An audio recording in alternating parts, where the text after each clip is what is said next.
Mes chers frères, recevez la bénédiction de notre Saint-Père. In nomine Patris et Filii et Spiritus Sancti. Amen. Prions Dieu qui nous accorde ici sa lumière. Oremus. Iudicam et Domine.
Qui s'est occupé de ça?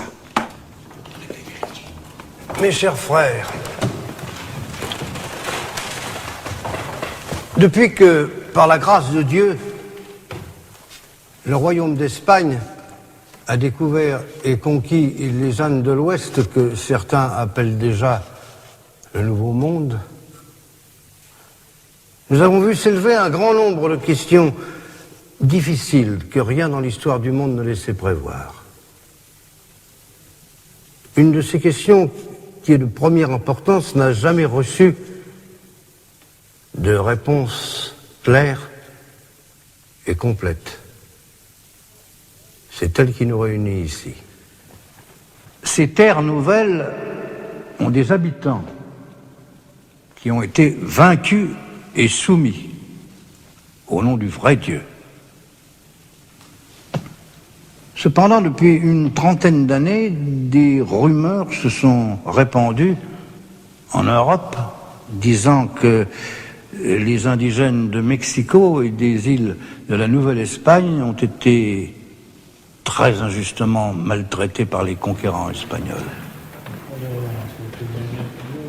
Ces rumeurs que les ennemis de l'Espagne, la Hollande, l'Angleterre, la France, peuvent avoir exagéré, sont parvenus à sa sainteté le pape,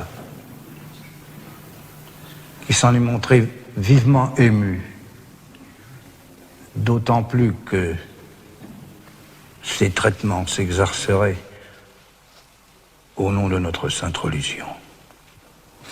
À plusieurs reprises, le Saint-Père a manifesté sa compassion pour les populations des terres nouvelles, mais ses instructions, à ce qui semble, n'ont pas toujours été respectées, pas plus d'ailleurs que les lois et les règlements de la couronne. Aujourd'hui, le Saint-Père m'a envoyé jusqu'à vous avec une mission précise. Décider si ces indigènes sont des êtres humains achevés et véritables, des créatures de Dieu, nos frères dans la descendance d'Adam, ou si, au contraire, comme on l'a soutenu, ils sont des êtres d'une catégorie distincte, voire même les sujets de l'empire du diable. À la fin de notre débat, la décision que je prendrai sera ipso facto confirmée par le Saint-Père et deviendra par conséquent irrévocable.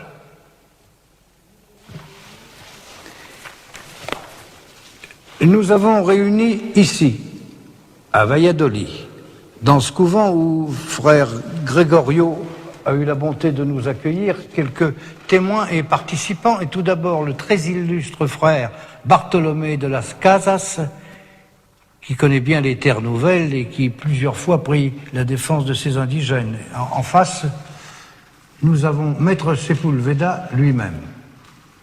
Ses œuvres philosophiques sont très bien connues. Son érudition et la pénétration de son esprit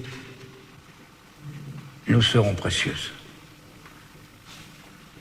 Si parmi vous, quelqu'un désire parler, qu'il le fasse savoir, en levant la main.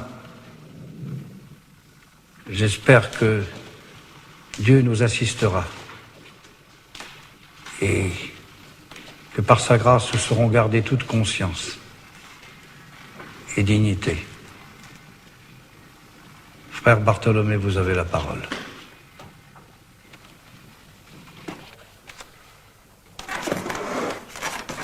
Éminence,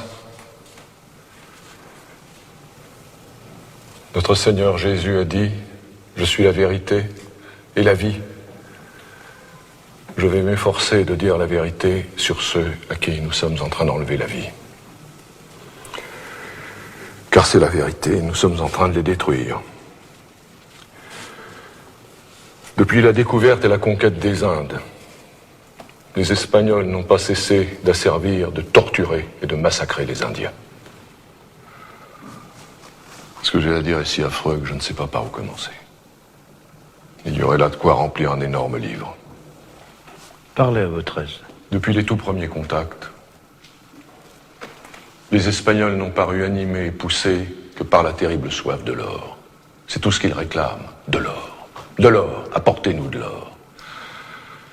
Au point qu'en certains endroits, les habitants des terres nouvelles disaient « Mais qu'est-ce qu'ils font avec tout cet or? Ils doivent le manger. Tout est soumis à l'or. Tout. » Aussi, depuis le début, les malheureux Indiens sont-ils traités comme des animaux, privés de raison.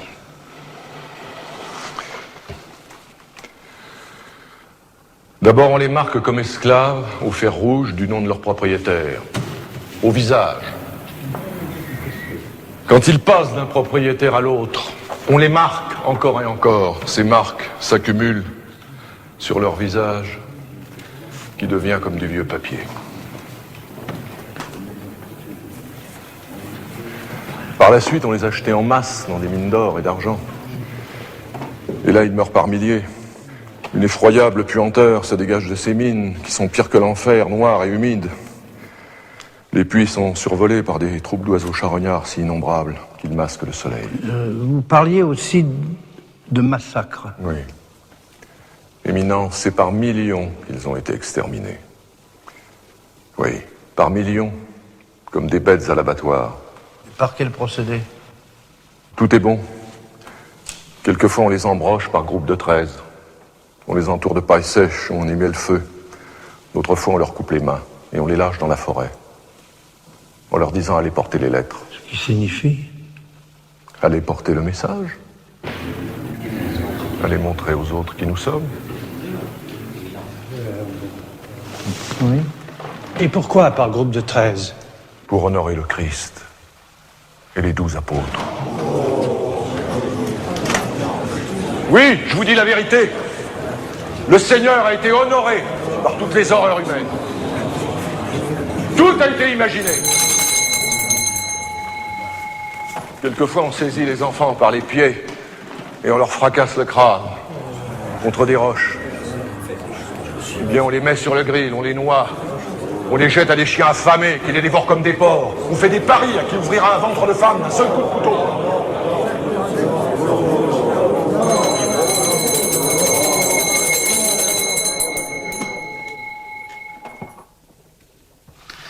Frère Bartholomé, vous nous parlez de la triste misère de la guerre qui est commune à tous les peuples. La guerre? Mais ici... Quelle guerre? Ces peuples ne nous faisaient pas la guerre.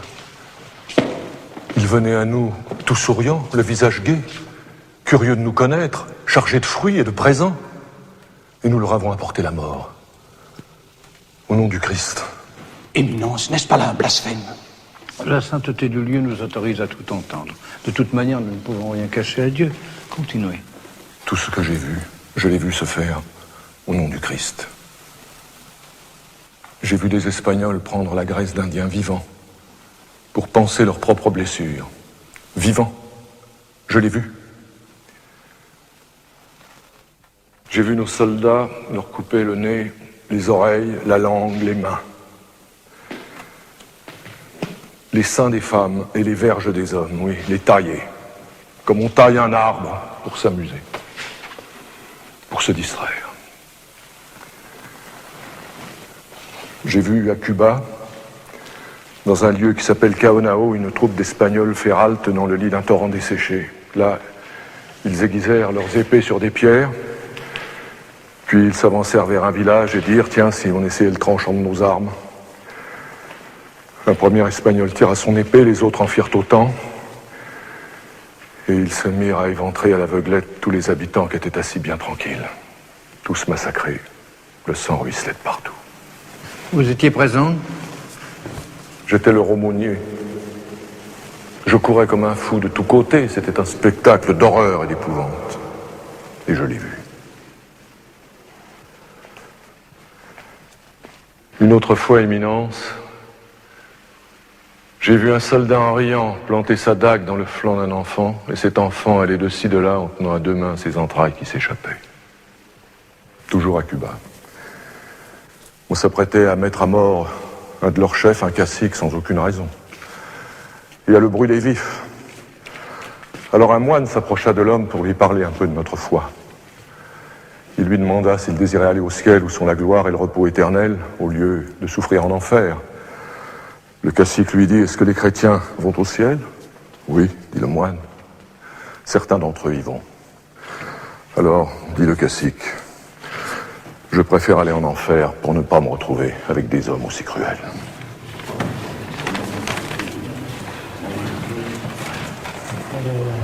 J'ai vu des cruautés si grandes qu'on n'oserait pas les imaginer. Aucune langue, aucun récit ne peut dire ce que j'ai vu.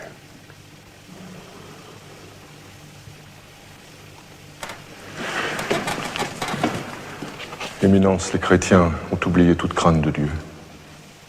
Ils ont oublié qui ils sont. Oui, des millions, je dis bien des millions. À Cholula, au Mexique, et à Tapeaca, c'est toute la population qui fut égorgée. Au cri de Saint-Jacques. Mais c'était facile. Parce que ces hommes n'avaient pas d'armes à feu comme les nôtres, ni de chevaux. Savez-vous, Éminence, qu'en certains endroits, les Espagnols se servent du sang de ces hommes pour arroser leurs terres. Les capitaines en emmenaient de longs cortèges enchaînés en expédition, et de temps en temps, ils disaient aux soldats « Coupez un morceau de la cuisse de ce drôle-là et donnez-le aux chiens. » Comme s'il s'agissait de quartiers de moutons. Dans certains camps, il y avait des étalages, des boucheries de chair humaine, des cuisses, des poitrines attachées à des poutres.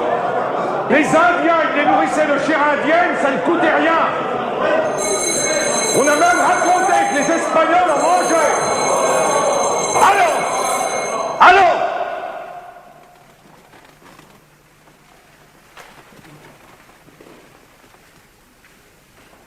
Il est dans la nature humaine, frère Bartholomé, de raconter beaucoup et de réfléchir peu. Je vous ai laissé parler, j'ai remarqué votre émotion, votre véhémence. J'ai bien écouté. Mais je vous rappelle que ce n'est pas cette question-là qui nous préoccupe. Nous ne devons pas décider sur la cruauté des Espagnols. Nous devons décider sur la nature et qualité de ces indigènes. Vous me comprenez ? Oui, je vous comprends. C'est pourquoi je vous demande, vous qui les connaissez, comment sont-ils ? Je suppose que nous n'allons pas retenir l'hypothèse de l'Empire du Diable. Bien. Je n'ai évoqué cette légende que pour mieux en montrer l'excès. Satan n'a pas de frontières dans ces États. Ce serait trop facile d'y mettre des barrières. Il est partout. Et tout d'abord en nous-mêmes. Alors comment sont-ils ? Comme l'a dit Christophe Colomb lui-même, le premier qui les rencontra, Je ne peux pas croire qu'il y ait au monde meilleurs hommes. C'est-à-dire? Ils sont beaux, Éminence, de belle allure. Ils sont pacifiques et doux, comme des brebis, sans convoitise du bien d'autrui. Généreux, dépourvus d'artifice. Ils vous ont toujours fait bon accueil, Toujours. sans duplicité, sans traîtrise. Avec la plus totale ingénuité. Ils sont incapables de mensonges. Je ne peux pas mieux dire, ils étaient comme l'image du paradis, avant la faute. Est-ce qu'ils vous paraissent intelligents? À coup sûr, ils le sont. De la même intelligence que nous? Ah, sans aucun doute. Pourtant, ils paraissent parfois très ignorants et très crédules. Ils ont été impressionnés par des présages. L'empereur du Mexique a même voulu se donner la mort. Moctezuma, oui, on l'a dit. Je n'étais pas là. Une antique croyance prédisait que leur plus grand héros reviendrait un jour de l'Orient. Cortés, un très habile capitaine, qui a été votre ami, je crois, a été informé de cette prophétie. Il en a joué au début, mais leurs yeux se sont vite ouverts. Ils ont rapidement compris que les Espagnols ne venaient pas du ciel. Quand Moctezuma vint à la rencontre de Cortés la première fois, chargé de cadeaux magnifiques, il lui dit « Je suis de chair et de sang, comme vous. » Ils sont capables de sentiments chrétiens? Assurément. Ils accueillent favorablement notre foi. Mais quelle image leur en donnons-nous? Que peuvent-ils penser d'un Dieu que les chrétiens qui les exterminent, tiennent pour juste et bon? Savez-vous ce qu'un homme un jour m'a confié? Dites-nous.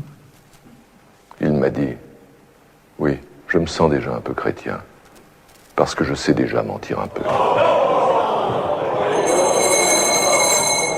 Dites-nous maintenant, comment ont-ils réagi aux atrocités dont vous nous parlez? Éminence, je vous l'ai dit. Leur naturel est si doux et nous avons frappé si fort qu'ils n'ont jamais trouvé la force de nous résister. Alors ils sont allés vers le désespoir. Les mères ont tué leurs bébés pour qu'ils ne deviennent pas nos esclaves. On a vu grand nombre d'enfants naître morts à cause de certaines herbes que leur mère avait prises. Vous rappelez-vous, Éminence, la forte parole de l'Ecclésiaste? Laquelle? Elle fut un choc pour moi, quand par hasard un jour elle me tomba sous les yeux. Le pain des pauvres, c'est leur vie. Celui qui les en prive est un meurtrier. Eh bien, ces créatures en sont arrivées à ne plus aimer la vie. D'ailleurs, les hommes n'approchent plus de leurs femmes pour ne pas avoir de descendants. En plus, des maladies nouvelles les accablent, que nous leur avons apportées par le viol, le plus souvent. Oui, ils ont perdu tout désir de vivre. On voit tout un peuple immense qui agonise au nom du Christ. Il n'en restera bientôt plus un seul. Donc, selon vous, frère Bartholomé, ils sont des créatures de Dieu. Ils sont notre prochain. Ils ont été rachetés par le sang du Christ. Oui, Éminence, tout comme nous. Professeur, désirez-vous intervenir maintenant? S'il plaît à votre éminence.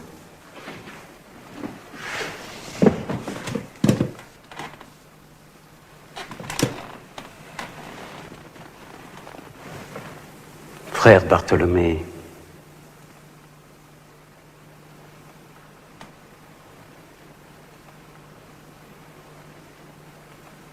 tout jeune déjà, vous avez été attiré par le Nouveau Monde. J'y suis parti à 18 ans. N'y avez-vous pas reçu des terres que vous avez administrées? Si, je les ai même bien gérées, je crois. Plus tard, après votre ordination, n'avez-vous pas chanté votre première messe dans le Nouveau Monde? Si. Devenu membre de l'Église, n'avez-vous pas tenté à plusieurs reprises de fonder une colonie, de réunir autour de vous des indigènes et des Espagnols, et de les faire travailler? J'ai essayé, à Cumana en particulier. Vous étiez partisan d'une conquête pacifique. Vous vouliez établir le pays de la vraie paix. Plus tard, au Guatemala. N'est-il pas vrai qu'un échec sanglant s'ensuivit? À Cumana, oui. Les associés espagnols se sont révélés des loups enragés. Ne trouvez-vous pas étrange que la faute en revienne toujours aux Espagnols? Que voulez-vous dire? Étrange?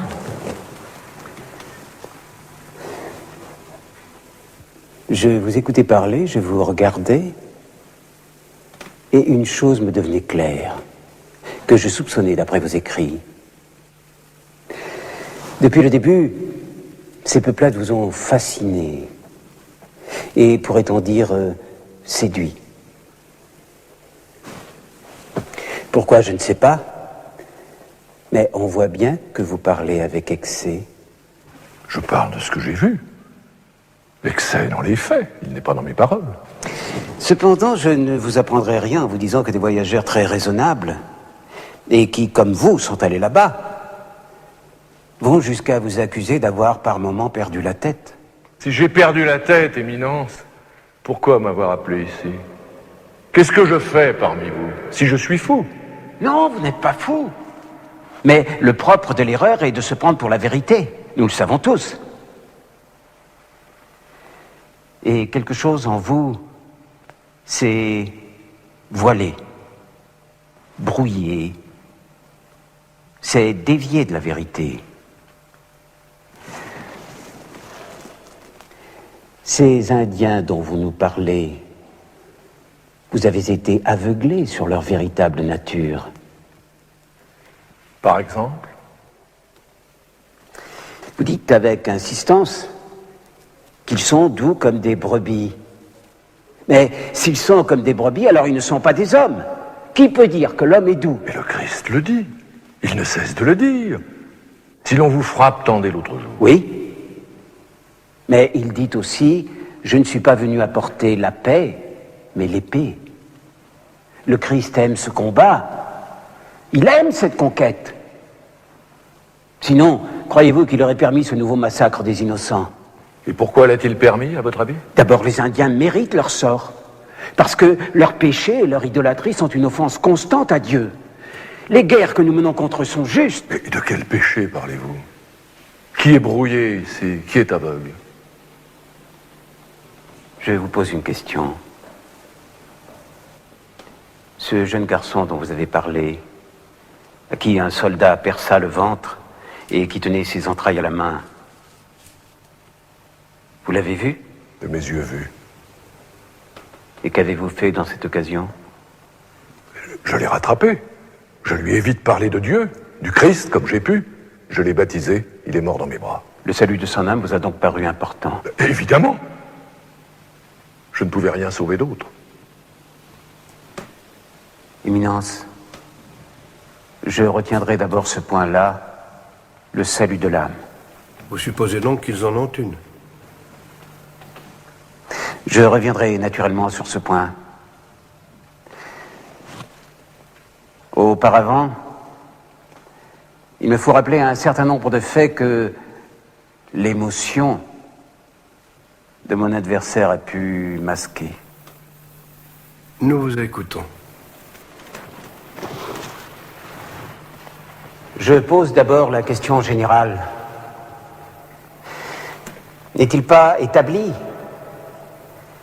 n'est-il pas parfaitement certain que tous les peuples de la Terre, sans exception, ont été créés pour être chrétiens un jour? Oui, cette vérité est établie. Et que nous devons tout faire pour les mener à la vraie foi? Ça ne peut se discuter. Tous les êtres humains, sans exception, sont prédestinés. Ils font tous partie du corps mystique du Christ, car la religion chrétienne est une voie universelle. La miséricorde divine a été accordée à tous les peuples pour qu'ils renoncent à l'infidélité. N'est-ce pas vrai? C'est véritablement vrai. Nos frères franciscains soutiennent même que le règne de Dieu sur terre est proche et que le bonheur céleste va bientôt se manifester. Oui. Dès que les derniers infidèles seront convertis, nous en sommes très convaincus. Notre victoire sur les morts fut une première preuve de la bonne grâce de Dieu. La facilité avec laquelle les nouvelles terres ont été conquises est un autre signe très clair. Et comment les Indiens pourraient-ils croire que nous agissons au nom de Dieu? Partout où nous allons, ils nous appellent Yarès, ce qui signifie démon. Pour eux, c'est nous qui venons de l'enfer et qui avons le diable pour maître. Vous le croyez? Frère Bartholomé, vous croyez très sincèrement que les Espagnols sont des démons? Oui, Éminence. Sur ces terres lointaines, quelque chose de démoniaque s'est emparé des conquérants. Ils sont devenus des démons, oui, je le crois. Des démons? Oui. Si bien que la foi que j'apporte apparaît comme travestie, comme déformée. Quel rapport à l'Évangile avec les bombardes? Comment puis-je prêcher? Au lieu de les convaincre, à cause du sang qui nous accompagne, nous contrecarrons le dessein de Dieu. Puisque vous dites que les indigènes sont nos semblables, ils sont donc aussi des démons. Pardonnez-moi, Éminence, je ne peux recevoir cet argument, il est mal articulé. Redressez-le. De part et d'autre, ils sont des hommes, mais la soif de l'or transforme les nôtres en démons. Continuez, professeur.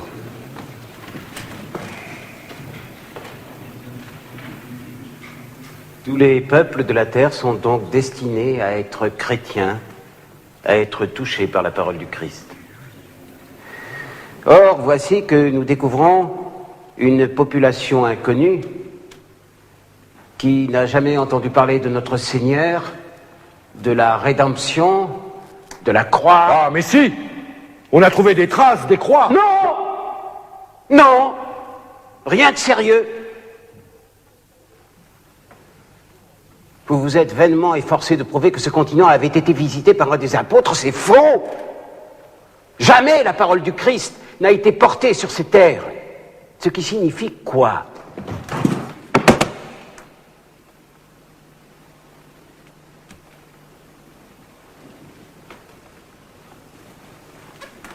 Ce qui signifie qu'il ne s'agit pas de créatures reconnues par Dieu.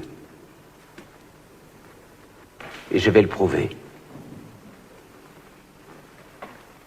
D'abord, comme on l'a dit, par l'extrême facilité de l'action. 300 Espagnols soumettent un empire fort de 20 millions d'habitants. Et on n'y verrait pas la main de Dieu. Aucun exploit dans aucun temps n'a pu se comparer à cette conquête. Même la maladie était de notre côté.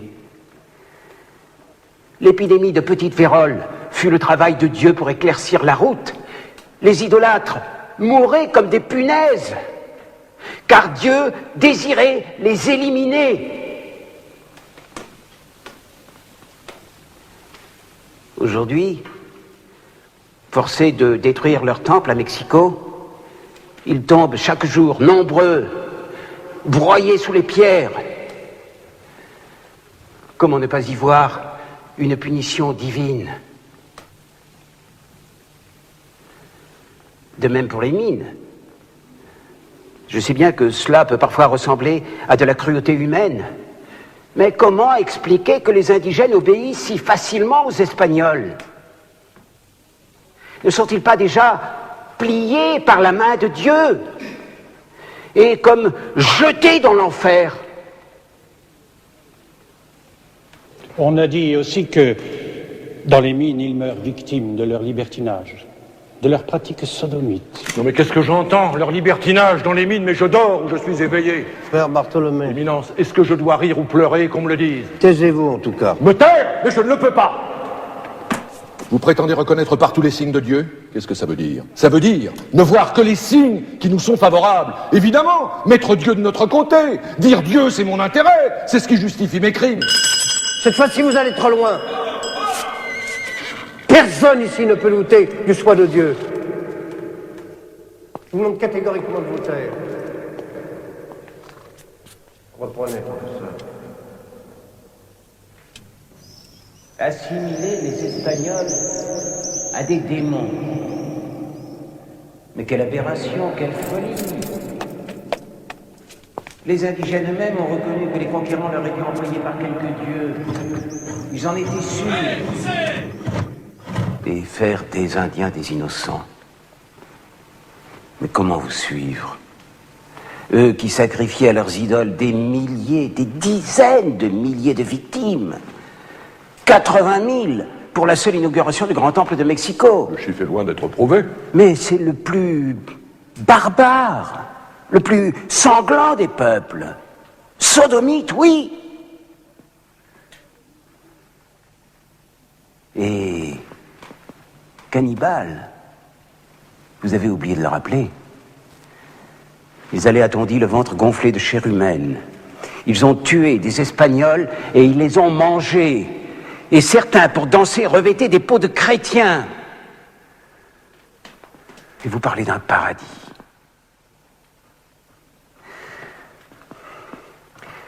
Vous dites qu'ils ne savent pas mentir. Mais ils vous ont trompé. Continuellement. Dès qu'un peuple sait parler, il sait mentir. Ces Indiens sont des sauvages féroces. Non seulement il est juste, mais il est nécessaire de soumettre leur corps à l'esclavage et leur esprit à la vraie religion. À supposer même l'absurde, à supposer qu'ils soient innocents, notre guerre ne serait-elle pas justifiée? Une guerre menée pour protéger des innocents contre des chefs tyranniques? Des chefs qui mettaient à mort leurs hommes pour les dévorer? Professeur, je le répète, nous ne sommes pas là pour parler de la guerre. Ces conquêtes sont choses du passé. Nous sommes ici pour décider de la nature des Indiens. S'ils ont une âme semblable à la nôtre, s'ils peuvent prétendre à la vie éternelle. Je demande clairement votre avis. Aristote l'a dit très clairement.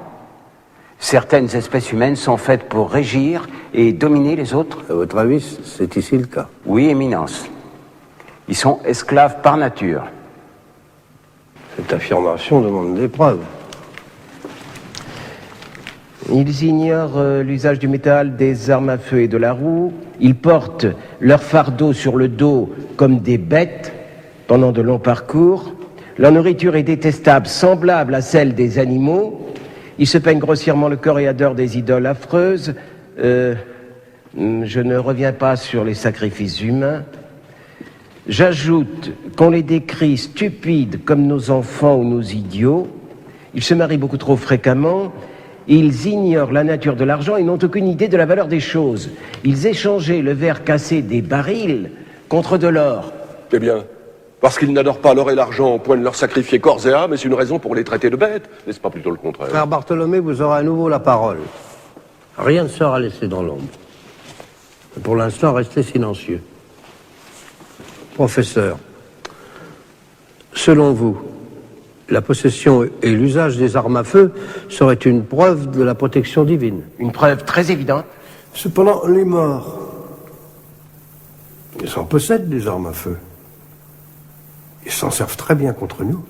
Ils les ont copiés sur les nôtres. Autre chose.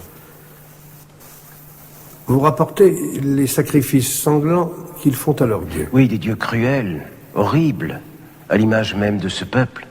Il s'agit bien d'une horreur démoniaque, nous sommes d'accord. Mais s'ils ne sont pas des êtres humains du même niveau que le nôtre, s'ils sont proches des animaux, peut-on leur reprocher ces sacrifices? Vous voyez ce que je veux dire? Je reconnais la subtilité de votre éminence. On ne peut leur reprocher des sacrifices humains que s'ils sont humains. Éminence, je dis, pour le moment, que leur ignorance et leur naïveté sont sans mesure. Et nous?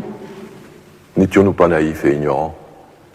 N'allions-nous pas chercher les sirènes et les amazones, des hommes avec la tête dans la poitrine, des pygmées se drapant dans les plis de leurs oreilles? Éminence, le monde est plein de rêves et de rumeurs. Ce continent nous était inconnu, il a grandi sans doute presque seul et depuis des milliers d'années. La rencontre a stupéfait tout le monde. Parce que rien n'était semblable. Même les animaux, même les arbres étaient d'espèces différentes. Ils n'avaient ni bœuf ni mouton. Pourquoi? dans deux mondes si divergents, les êtres à l'apparence humaine seraient-ils les seuls à être semblables? Éminence, tout indique que Dieu les a désignés à notre pouvoir. Vous devez également savoir qu'ils sont incapables de comprendre les choses les plus simples, comme la rédemption du Christ ou le pardon de la confession. Ils n'ont aucune activité de l'âme, aucune idée de l'art. Je ne peux pas laisser dire ça. Aucune activité de l'âme. En ce moment même, à Mexico, les franciscains ont ouvert un collège, n'est-ce pas vrai? C'est vrai. Un collège où les fils des princes aztèques reçoivent notre éducation. Ils ont les mêmes dispositions, les mêmes résultats que les Espagnols, n'est-ce pas vrai? C'est vrai, certains font même des vers latins. Vous avez bien dit les fils de princes. Et leur architecture? Avant que nous détruisions toute leur ville? Cortés lui-même écrivait au roi d'Espagne qu'il n'avait jamais rien vu d'aussi beau sur ces terres. Il disait exactement « Rien de comparable en Espagne, la plus belle chose du monde ». Et que dire de cette phrase? Quelques-uns d'entre nous se demandaient si ce que nous voyions là n'était pas un rêve. Un rêve. Le conquérant qui a besoin de renfort ne voit pas de rides à sa conquête. Et leur système d'irrigation, et leur écriture, et leur arithmétique, et leur habileté au dessin, et leur connaissance du ciel, leur calendrier, qu'on dit plus précis que le nôtre. Comment des barbares sans Dieu ont-ils accompli tant de choses? Et l'organisation de leur société, et leur parc d'animaux sauvages, mais nous n'avons rien de semblable en Europe, absolument rien. C'était leur guerre pour défendre tout ça qui était juste. Ce n'était pas la nôtre. Éminence, je crois que vous n'avez jamais fait le voyage aux Nouvelles-Indes. Non. Je n'ai pas le pied très navigateur. Pour que, cependant, vous puissiez vous faire une idée de leur art, j'ai fait venir de là-bas une de leurs idoles en pierre sculptée. Puis-je vous la montrer? Maintenant? Puisque nous en parlons.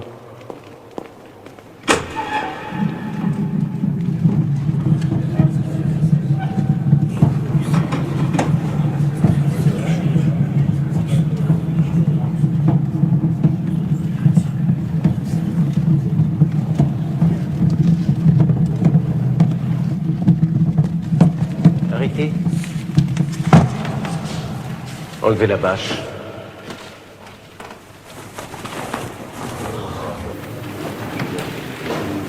Il s'agit d'un dieu qu'ils appellent le serpent à plumes. Quetzalcoatl. Et il l'adore? Oui, dans tous leurs temples. Des temples qui dégagent une affreuse odeur de charnier. Voici les monstres devant lesquels ils se prosternent, devant lesquels les prêtres, si on peut employer ce mot, ouvraient la poitrine des hommes vivants d'un coup de couteau en pierre et y plongeaient la main pour arracher leur cœur saignant.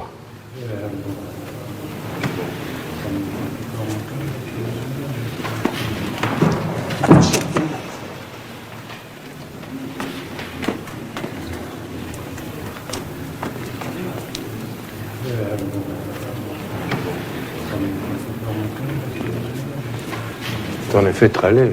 C'est affreux. C'est réellement repoussant. Comment comparer cette pierre au chef-d'œuvre des Italiens ou de Berruguete?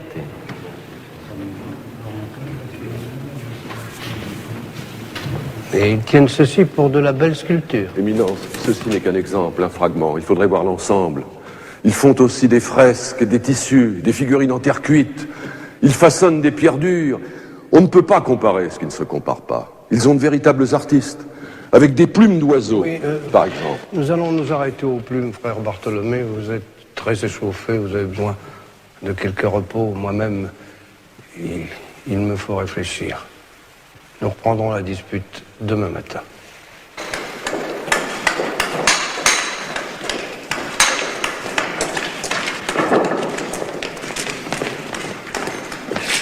Qu'est-ce que vous faites là?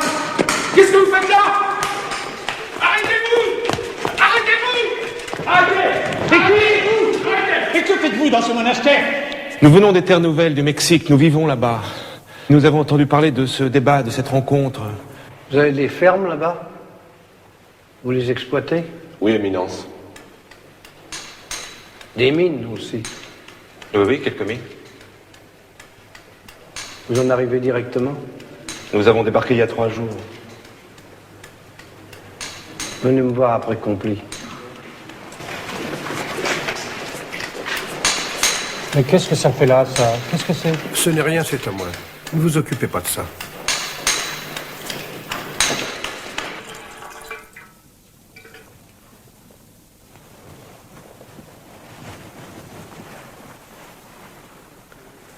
Je suppose que vous vous inquiétez pour vos exploitations, pour vos revenus. C'est pour ça que vous êtes ici. C'est normal. C'est humain. Si Dieu a placé de l'or dans la terre, c'est bien pour que nous le trouvions et que nous l'utilisions. Mais n'allez pas croire que Rome ne soit pas informée de ce qui se passe. Nous avons envoyé des émissaires secrets. Nous avons leur rapport précis. Éminence, notre situation n'est pas facile. Il a fallu faire de gros efforts pour mettre la terre en culture. Le pays est rude et hostile. Moi, j'ai un frère qui est mort. Et les Indiens n'aiment pas travailler pour nous. Ils préfèrent quelquefois mourir, c'est vrai. Mais la vie d'un homme n'est rien pour eux, alors. On dirait qu'ils se tuent pour passer le temps. Je suis pas sûr que quand on est mort, le temps passe plus vite. Nous faisons tout ce que nous pouvons pour eux. Nous les soignons, nous leur montrons nos outils, nous leur apprenons la langue. Mais naturellement, on s'inquiète. Si nos conditions doivent changer, si ce qu'on nous a dit n'est plus vrai. Vous êtes de bons chrétiens? Certainement, Éminence. Vous vous confessez, vous recevez la communion? Chaque semaine, Éminence. Nous aurons bientôt un évêque dans notre province. Alors faites confiance à l'Église. Elle est notre mère à tous. Elle ne fait rien à la légère et quoi qu'elle décide, elle a raison, elle a toujours raison. Par conséquent, vous devez montrer votre obéissance. Retirez-vous. Demain, si vous le désirez, vous pourrez assister à la controverse. N'est-ce pas un peu imprudent? Dieu parle par toutes les voies. Voulez-vous autre chose? Non, c'est très bien. Bonne nuit. Dormez en paix, Éminence.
Que la lumière du Seigneur soit avec nous, aujourd'hui comme hier.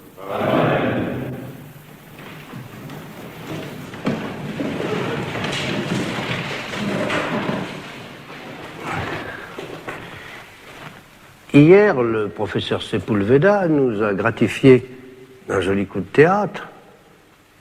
En produisant son serpent à plumes, il a obtenu son effet. Aujourd'hui, c'est à mon tour de vous présenter ma surprise. Je me suis longtemps demandé quel serait le meilleur moyen pour décider en conscience. Et j'ai finalement choisi de faire venir ici, en Espagne, quelques spécimens de cette espèce indienne.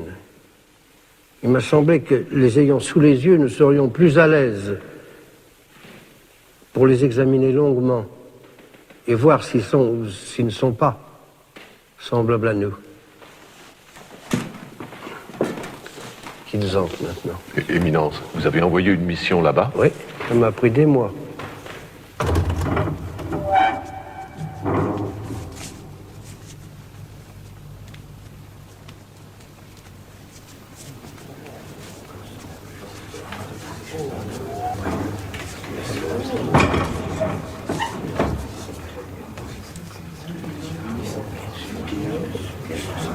Apparemment, nous avons ici un homme seul qui est en Espagne d'ailleurs depuis quelque temps. Il s'agit d'une espèce d'acrobate, je crois. Et puis une famille, le père, la mère, un enfant. Leur nom est trop compliqué, je ne peux pas le lire. D'ailleurs, ça n'a pas d'importance. Ils arrivent de Mexico. Nous allons les examiner sans partialité. Frère Emiliano, qui a appris leur langue, pourra nous servir d'interprète. Pour éviter de perdre du temps, j'ai demandé un rapport à des médecins sur leur constitution physique qui est en tout point semblable à la nôtre, à une différence près. Les hommes n'ont pas de barbe et presque pas de poils sur le corps. Est-ce que cela nous donne une indication? Je me le suis demandé, mais j'ai rien trouvé dans les Écritures qui disent qu'un homme créé par Dieu à son image doit nécessairement posséder une barbe. Quelqu'un se souviendrait-il d'une phrase? Je voudrais aussi bien établir un point. Est-il sûr que leurs femelles peuvent être fécondées par les Espagnols? Oui, c'est bien sûr. C'est bien sûr. Le cas s'est produit. Souvent, Éminence, des milliers de femmes ont été violées. Et fécondées? Assurément, beaucoup d'entre elles. Je vous pose cette question parce qu'on a raconté que des femelles de chimpanzés en Afrique avaient été engrossées par les Portugais. Renseignement pris, ce n'était qu'invention pure. Vous confirmez le fait? Oui, oui, Éminence, ça ne fait aucun doute. Les enfants qui naissent de ces unions sont viables et bien formés? Sauf exception, oui, Éminence. Je vous remercie. Avant toute autre chose, Éminence, ces hommes et cette femme ont froid. Ils viennent d'un pays plus chaud que le nôtre et ils sont sensibles au froid, tout comme nous. Regardez-les, ils tremblent. Ils sont malades. D'ailleurs, la plupart de ceux qu'on a transférés en Espagne sont morts, ce qui permet de dire qu'ils étaient plus faibles que nous et que la main de Dieu les frappait. Des couvertures. Macamo, chez Mama Utican. Vous aussi, vous parlez leur langue? À peine une centaine de mots. Ceux-là, vous les connaissez? Non, Éminence.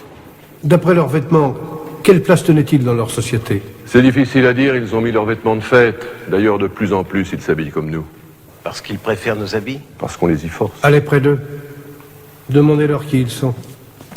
À celui-ci surtout. Oui, celui-là. Voilà. Si certains désirent les examiner de plus près, libre à eux.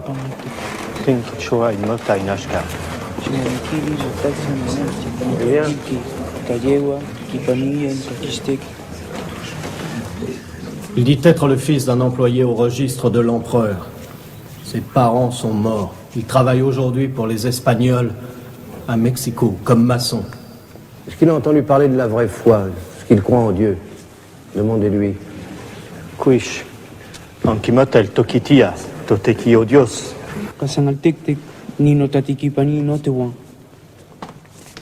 Éminence, il dit qu'il reste fidèle au Dieu de ses ancêtres. À ses horreurs? Oui, Éminence. Pourquoi s'obstiner à cette absurdité? On leur a parlé, on leur a expliqué, on leur a raconté les miracles. Très souvent, Éminence, nous avons même soutenu des disputes. On leur a parlé de la Sainte Vierge. Bien sûr, ça les intéresse d'ailleurs, mais... Qu'on apporte une masse de fer, un gros marteau. Allez, allez. Et qu'est-ce qu'ils offrent comme argument? Ils disent c'est la croyance de nos pères, nous avons toujours vénéré ces dieux-là. Nous ne voulons pas que soit détruite l'antique règle de vie. On leur a bien dit que leur Dieu n'avait pas su les protéger, que leur religion est folle et sans force devant la nôtre. On leur a dit. Et qu'est-ce qu'ils trouvent à répondre? Leur défaite les trouble. Notre prédication les embarrasse, les intrigue. Ils pensaient que rien ne devait changer. Ils disent la parole des dieux est devenue obscure, nous ne la comprenons plus. Oui, nos dieux ont choisi le silence. Qui viendra pour nous redonner la parole? Ils demandent aussi, plus rien ne sera comme autrefois. Devons-nous disparaître à jamais? Ils sont donc très entêtés à ne pas voir la vérité. Mais non, beaucoup sont déjà convertis. Les rapports que j'ai demandés de mon côté mettent ces conversions en doute. Et frère Mais Emiliano cet lui-même... attachement à leur croyance est tout naturel. Tous les peuples sont ainsi. Tous les peuples sont attachés à leur pensée. Éminence. Ils sont curieux de nous, je l'ai dit. Ils nous regardent comme nous les regardons. Ils nous écoutent, ils nous comprennent. Beaucoup d'entre eux nous suivent, mais ils ont vécu Éminence. seuls pendant très longtemps, coupés de tout. Un instant. Oui. Je voudrais dire à frère Bartholomé une chose très simple. Dites-la simplement. De deux choses l'une et une seulement. Ou bien ils sont pareils à nous. Dieu les a créés à son image et rédemptés par le sang de son Fils. Et dans ce cas, ils n'ont aucune raison de refuser la vérité. Ou bien, ils sont d'une autre espèce. Quel est votre sentiment sincère, professeur? Qu'ils sont d'une autre catégorie. Et nés pour être dominés. Comme la forme domine la matière, comme l'âme domine le corps, comme l'homme domine l'animal, comme l'époux domine l'épouse, et le père l'enfant. C'est un ordre naturel, établi pour le bien de tous. Celui qui est né esclave, s'il reste sans maître, il est perdu. Il se laisse effacer de la terre. Tout cela n'est qu'un jeu de paroles. Nous mangeons du sophisme ici. On ne peut pas décider de leur nature avec des finesses de logiciens. Je comprends que la logique vous gêne, car vous parlez sans cesse dans la contradiction. Vous répétez qu'ils sont doux et humbles, et que les Espagnols sont des monstres cruels, et vous dites en même temps qu'ils sont pareils à nous. Nous voyons qu'ils refusent notre foi, mais si le Christ le voulait, ils seraient tous chrétiens, n'est-ce pas vrai? N'est-ce pas vrai? Le fait qu'ils rejettent l'Évangile est bien la preuve de cette méchanceté que je dis. Ils sont placés par naissance hors de l'effet de la grâce divine. Ils ne rejettent pas le Christ, c'est le Christ qui ne veut pas d'eux dans son royaume. Couvrez-les. Couvrez-les. Vous. Oui, vous. Approchez. Frappez sur leur idole. Et observons leur réaction. Allez, frappez! Vous n'avez pas peur tout de même? Frappez, ils ont l'habitude.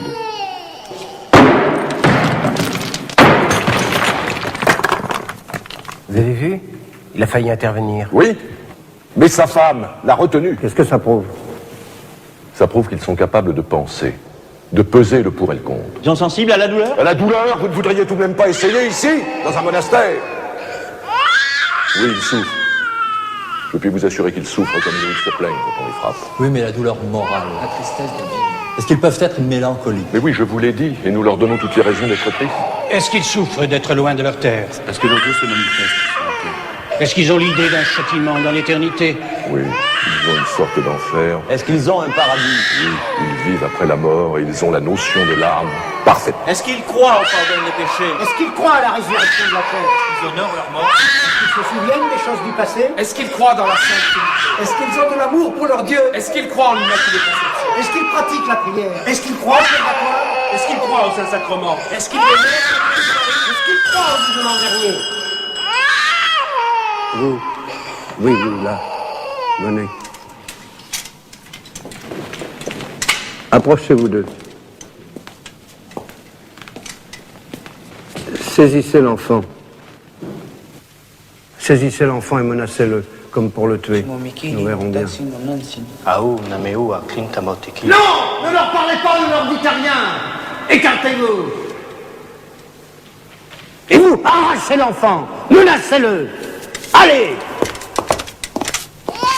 Non, Minos, ne faites pas ça!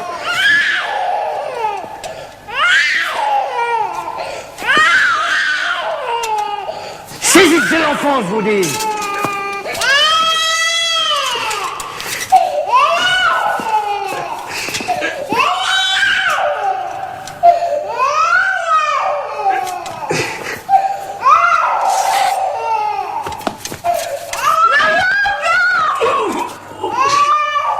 C'est fini maintenant, arrêtez, arrêtez.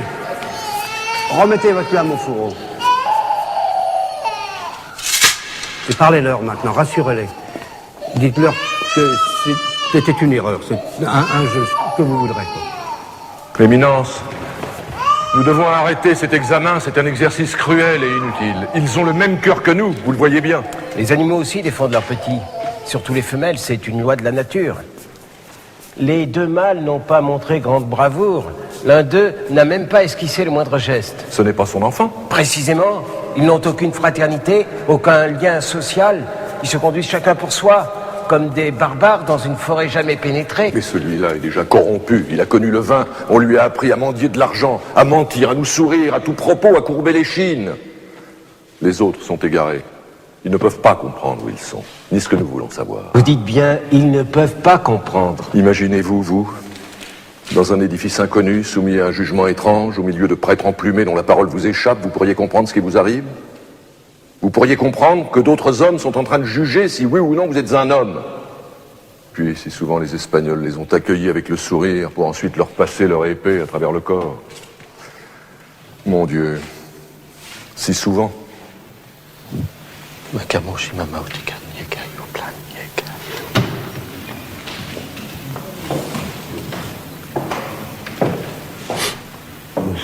Il s'agit bien d'un acrobate. Oui, Éminence. Quel tour sait-il faire? Une espèce de jongleur, je crois. Nous aurions bien besoin d'un moment de récréation. Dites-lui que nous le regardons. Tana watia, de wikli, makita tlinwel en kichua. Kuyaskan, kema shipewa.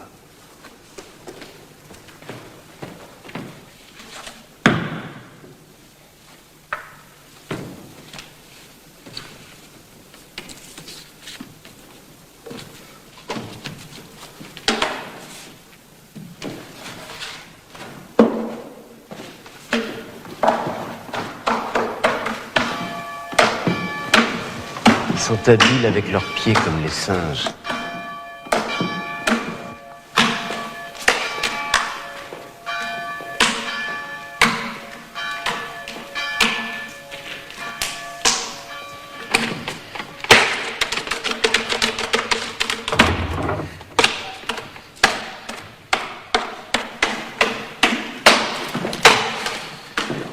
Les bouffons sont arrivés, Éminence. Ah, qu'ils entrent, qu'ils entrent.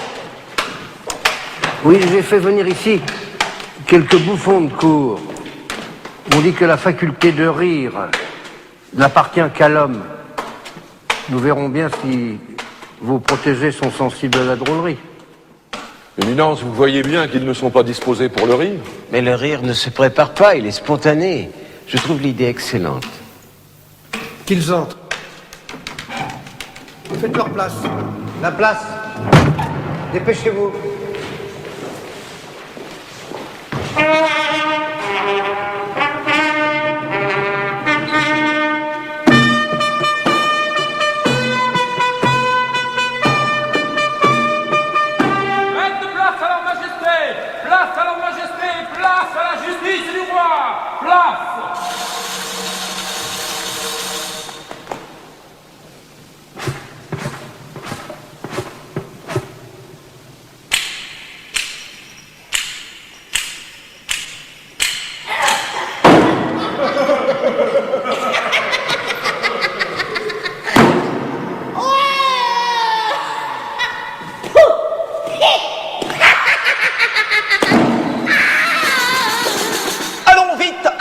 apporte le siège à leur majesté. Vite, vite!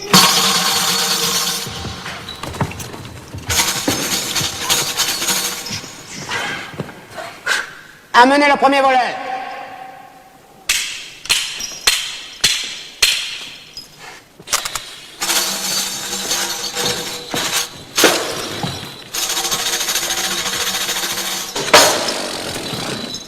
Qu'est-ce que tu as volé? Oh, rien, Majesté.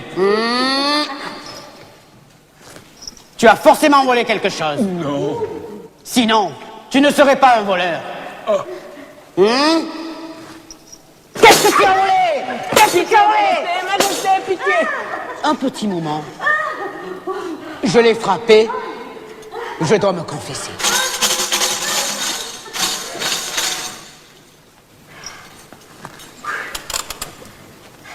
Mia culpa, mia maxima culpa.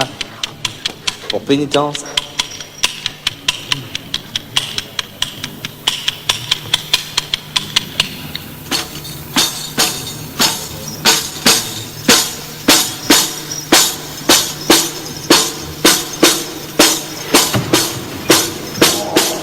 Éminence, je vous prie d'arrêter cette mascarade. Pour le respect des sacrements. Les fous ont tous les droits, frère Bartholomé. Mais ceci n'est pas une farce. Nous parlons d'un peuple qui souffre et qui meurt. D'un vrai peuple. Ce qui vous embarrasse, c'est que vos Indiens n'ont même pas souri. Ils n'ont pas desserré les lèvres. Mais comment voulez-vous qu'ils sourient? Un voleur, ils ne comprennent pas ce mot. La confession, ils l'ignorent. Ils n'ont donc rien retenu de votre enseignement. Ils sont incapables d'apprendre. Ils sont insensibles à la beauté de nos mystères. Mais non! Je vous ai dit non! Ils sont sensibles comme nous. Ils connaissent l'amour et la crainte, les sentiments les plus subtils. Mais pour les voir, pour bien les voir, nous devons les regarder avec d'autres yeux que nos yeux ordinaires. Sinon, nous ne les verrons jamais comme ils sont. Regardez-les comme un miroir, où vous cherchez votre propre visage, un visage oublié, lointain. Ce miroir, vous pouvez vous y reconnaître. À tout moment. Je le disais hier, ils vous ont brouillé la vue et l'esprit. Mais regardez-les sincèrement, une fois pour toutes. Rejetez votre rhétorique, sortez de vos papiers et regardez-les. Regardez-les avec des yeux humains. Bartholomé. Frère Bartholomé. Éminence, de qui faisons-nous le procès ici? De l'assassin ou de la victime? Frère Bartholomé. Qui est accusé ici? Voyez, ils ont ri. Cette fois, ils ont ri. Je vous demande pardon, Éminence, mais cette fois, ils ont bel et bien ri. Qui les a vus rire? Qui d'autre? Oui, je les ai vus, ils ont ri. Ils ont ri, c'est vrai. Ils ont ri, c'est vrai. Oui, ils ont ri. Posez-leur la question, demandez-leur s'ils ont ri. Quish.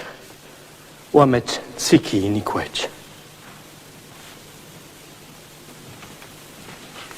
Ils comprennent même pas ce qu'on leur demande. Ils comprennent très bien, je les connais. Mais ils craignent qu'on les punisse d'avoir ri. Ils nous redoutent à chaque instant, nous avons perdu leur confiance. Nous leur faisons peur. Faites sortir les pitres, ça suffit. Allez, dehors, dehors.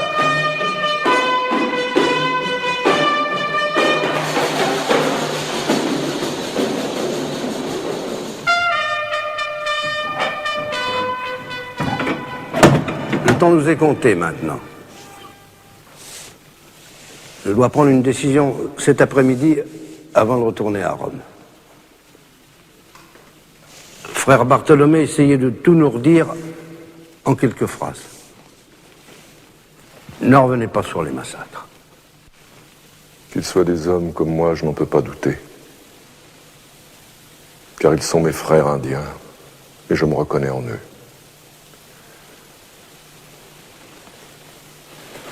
Moi, je n'ai préparé aucun coup de théâtre. Mais quand je les vois, quand je les regarde, j'entends le cri de tant de sang versé et toutes ces questions sur tant de lèvres. Pourquoi vous m'assassinez? Pourquoi vous me brûlez avec mes temples, avec mes livres? Pourquoi vous percez mes enfants? On me répond toujours, oui, mais ils sacrifiaient des hommes à leurs dieux. Et c'est vrai. Oui, c'est vrai. Mais revenons un peu sur nous-mêmes. Abraham s'apprêtait à sacrifier son fils à Dieu. Et c'est bien parce qu'il pensait que Dieu apprécierait ce sacrifice. Notre Dieu, le vrai Dieu, n'a pas toujours détesté qu'on lui sacrifiât des vies humaines. Il a même donné son fils en sacrifice. La comparaison est très excessive. Éminence, le sacrifice donne à Dieu la preuve de notre adoration. Ces hommes que la vraie foi n'avait pas encore éclairés et qui subissaient aveuglément la loi naturelle offraient à leur faux Dieu ce qu'ils avaient de plus précieux, leur vie, L'argument est leur sang. spécieux, il met en parallèle une supposition et un fait déclaré, il est insoutenable. Professeur, c'est à moi d'en juger, n'intervenez pas. De toute façon, pour anéantir ces coutumes que nous appelons barbares, nous nous sommes faits plus barbares encore. Comment voulez-vous qu'ils comprennent? Vous leur dites, il ne faut pas tuer ton semblable, sous aucun prétexte. Et pour que ce soit bien clair, vous les tuez. À supposer qu'ils soient nos semblables, car si l'on en croit Aristote... Le règne d'Aristote est aboli. Aristote est un païen qui brûle dans les feux de l'enfer. Aujourd'hui, nous parlons au nom du Christ. La parole d'Aristote était une erreur terrible, tyrannique, infernale. Toute la philosophie chrétienne la condamne. Que lisons-nous à chaque page des évangiles? Que tout homme est mon semblable, et que je dois le traiter comme je voudrais qu'il me traite. Les Espagnols ont jailli comme des loups au milieu des brebis, mais le Christ a dit tout le contraire. Je vous envoie comme des brebis au milieu des loups. Voulez-vous entendre Saint Paul? L'entendre vraiment? Écoutez l'apôtre. Il n'y a pas de juif, ni de grec. Il n'y a pas d'esclave, ni d'homme libre. Il n'y a pas de mâle, ni de femelle. Car vous êtes tous un dans le Christ Jésus. Tous un. C'est dans leur cœur que nous devons briser les idoles. Dans leur cœur seulement. Car comment serait-il à la fois chrétien et esclave? Comment?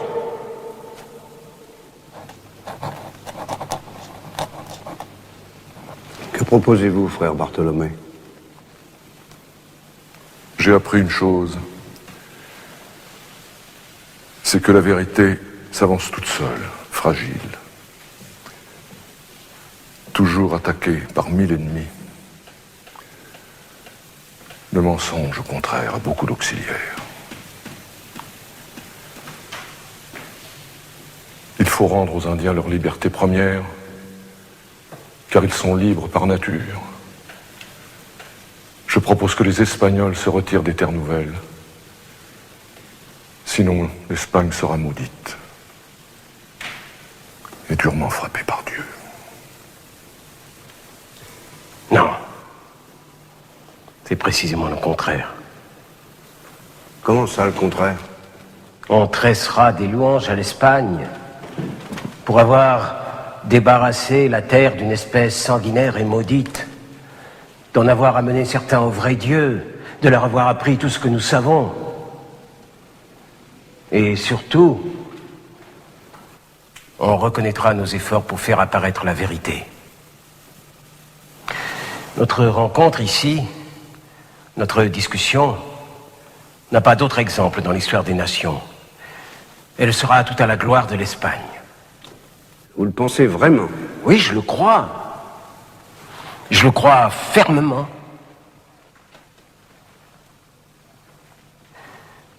La question n'est pas d'abandonner les Indes. Nous savons bien qu'il s'agit là d'un rêve et que toujours nous resterons là-bas. La question est la seule qui se pose à tout philosophe. Que devons-nous et que pouvons-nous faire? Vous l'avez dit vous-même, nous devons les faire tous chrétiens.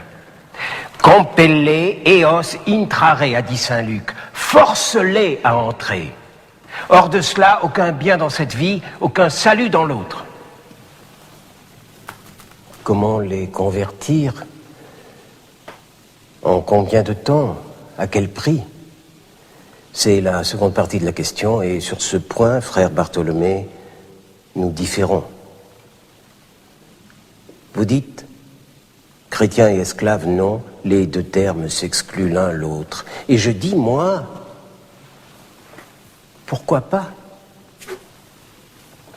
Pendant quelque temps, en tout cas, en attendant une conversion générale, car c'est cela qui nous importe. Vous dites aussi, les guerres que nous avons menées ne sont pas justes. Et je dis, moi, la guerre juste est celle qui conduit à la justice.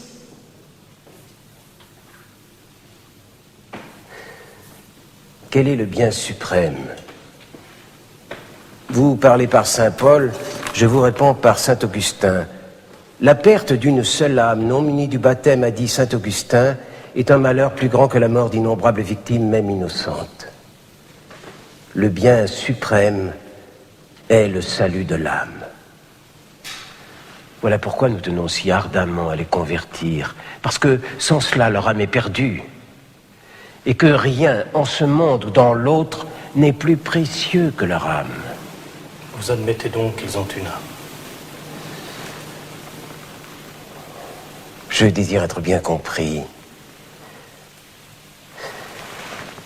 Je dis qu'ils n'ont pas une âme comme la nôtre, de même qualité, il s'en faut de beaucoup, et que nous n'avons aucune raison de les traiter comme nous-mêmes. Mais, au cas où je me tromperais, ce que je reconnais possible, au cas où Aristote se tromperait, si leur âme est semblable à la nôtre, alors je dis qu'elle est la perle la plus précieuse de la création et qu'à tout prix nous devons la sauver.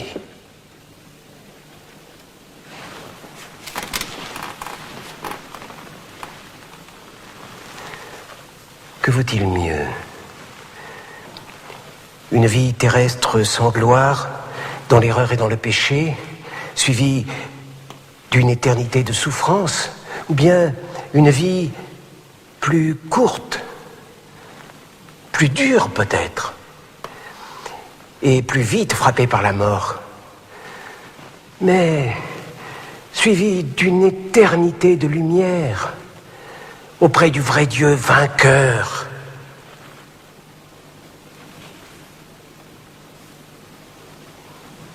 Est-il quelqu'un ici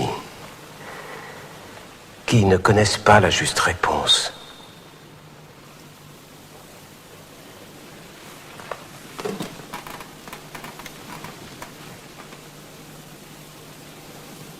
Vous avez terminé? Oui, Éminence.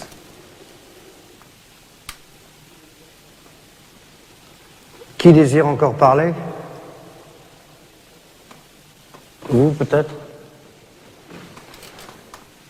Non, tout a été dit, il me semble. Personne. Je peux dire quelque chose? Mais approchez certainement. Moi, je parle pas très bien, j'ai pas appris. Mais ce que j'ai à dire, tout le monde ici doit le savoir. Nous vous écoutons.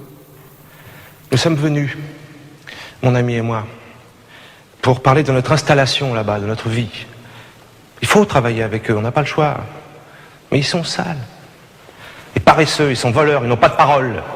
Et pourquoi devraient-ils s'échiner pour vous? Frère Bartholomé, vous avez assez parlé, écoutez les autres. Il faut en tout cas savoir une chose. Si on doit les payer, les traiter comme des chrétiens, leur accorder des lois, nous occuper d'eux, ça va coûter beaucoup d'argent, beaucoup. C'est peut-être pas l'endroit pour parler d'argent ici, mais... Allez, continuez.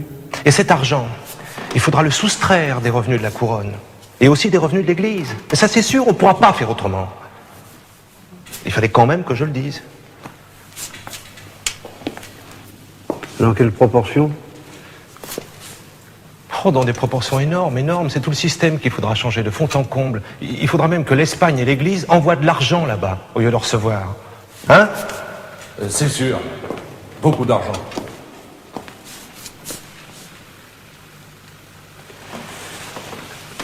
Vous qui les connaissez bien, dites-moi, pensez-vous qu'ils ont une âme? Moi, l'âme, je sais pas. Hein. Ce que je sais, c'est que les miens refusent de croire au miracle du Christ. Il faudrait que je fasse des miracles, moi, comme je peux pas. En plus, ils n'ont pas de reconnaissance pour tout ce qu'on leur a appris. Appris? Mais appris quoi? La torture, la vérole? Frère Bartholomé, une fois de plus. On leur a pas appris la torture, ils savaient déjà. On leur a donné des outils, des habits, des livres. Et puis, autrefois, ils étaient esclaves. Et nous, on les a libérés. Mais cette liberté, ils n'y sont pas habitués. Ils en abusent. Ils s'enfuient, ils se cachent pour pas travailler. Alors, ils sont faibles de corps et meurent de maladies légères. Si en plus il faut les payer, autant renoncer aux Indes. au bénéfice du commerce aussi bien qu'au salut de leur âme. Ça, il fallait quand même le dire. Vous ne parlez pas si mal que ça. Je parle franchement, Éminence.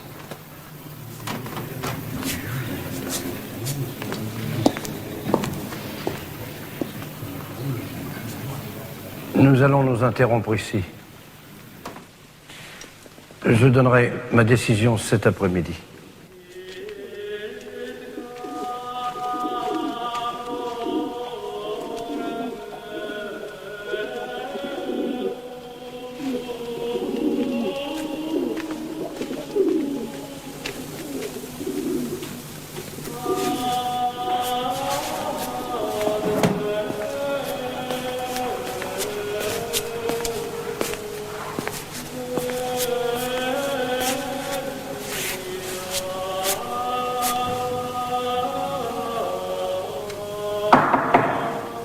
Oui, entrez.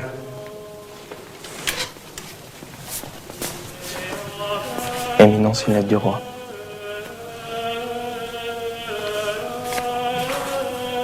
Vous ne la lisez pas? Je sais déjà ce que le roi veut me dire. D'autres me l'ont dit.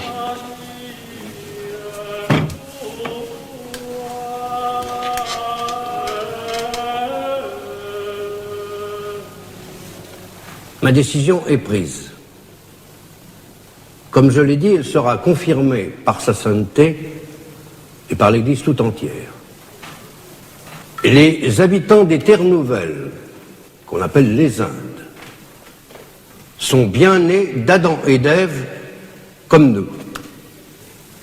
Ils jouissent comme nous d'un esprit et d'une âme immortelle. Ils ont été rachetés par le sang du Christ.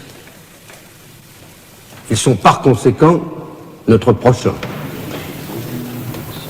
Ils doivent être traités avec la plus grande humanité et justice, car ils sont des hommes véritables. Cette décision sera rendue publique et proclamée dans toutes les églises de l'Ancien et du Nouveau Monde. Éminence, pardonnez-moi. Bien sûr, je respecte votre choix. Mais avez-vous réellement examiné toute l'importance de ces paroles? Me soupçonnez-vous de légèreté? Non, à coup sûr. Mais vous devez savoir que vous condamnez à la ruine tous les établissements espagnols. Professeur, est-ce que je vous donne un instant l'impression de ne pas avoir réfléchi? Certes non. Croyez-vous que je n'ai pas mesuré ma charge? Que je n'ai pas prié pendant les nuits entières? Croyez-vous que je ne me rende pas compte de tout ce que j'engage, qui ne sera plus jamais comme avant? Croyez-vous un instant que Dieu ait pu m'abandonner au moment de choisir parmi ses créatures? Non, Éminence. On commettrait cependant une grande erreur en pensant que l'Église ne tient aucun compte des intérêts légitimes de ses membres. Nous sommes en effet très sensibles au coup porté à la colonisation. Il existe peut-être une solution que je voudrais rappeler. S'il est clair que les Indiens sont nos frères en Jésus-Christ, doués d'une âme raisonnable, comme nous, en revanche, il est sûr aussi que les habitants des contrées africaines sont bien plus proches de l'animal. Ces habitants sont noirs, très frustes.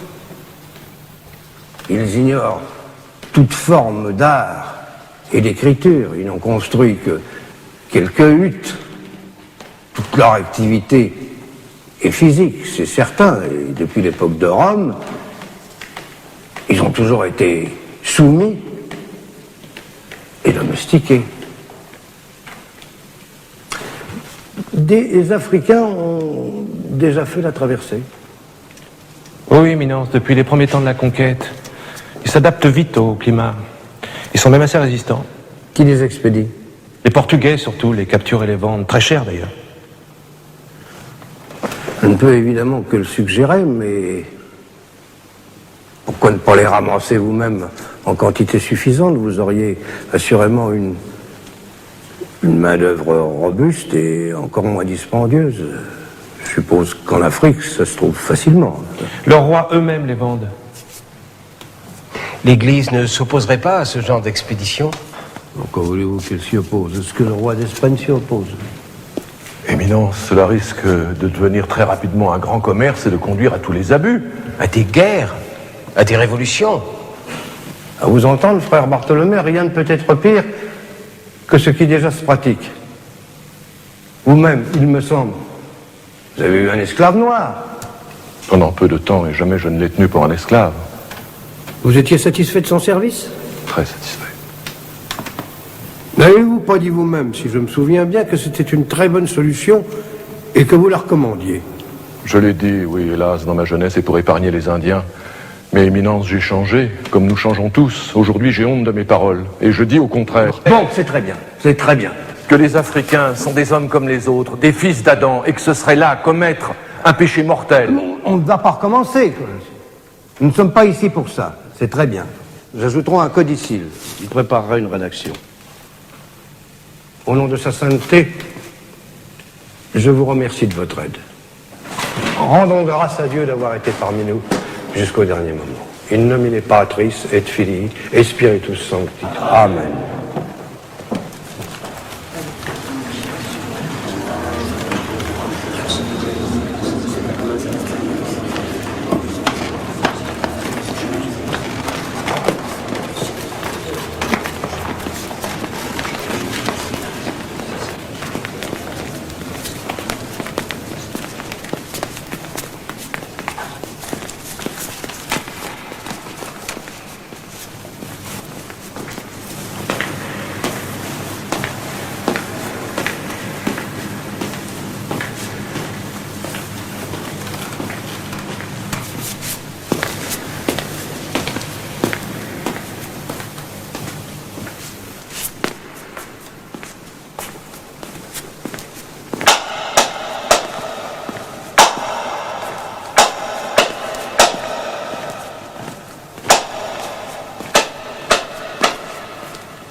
Exi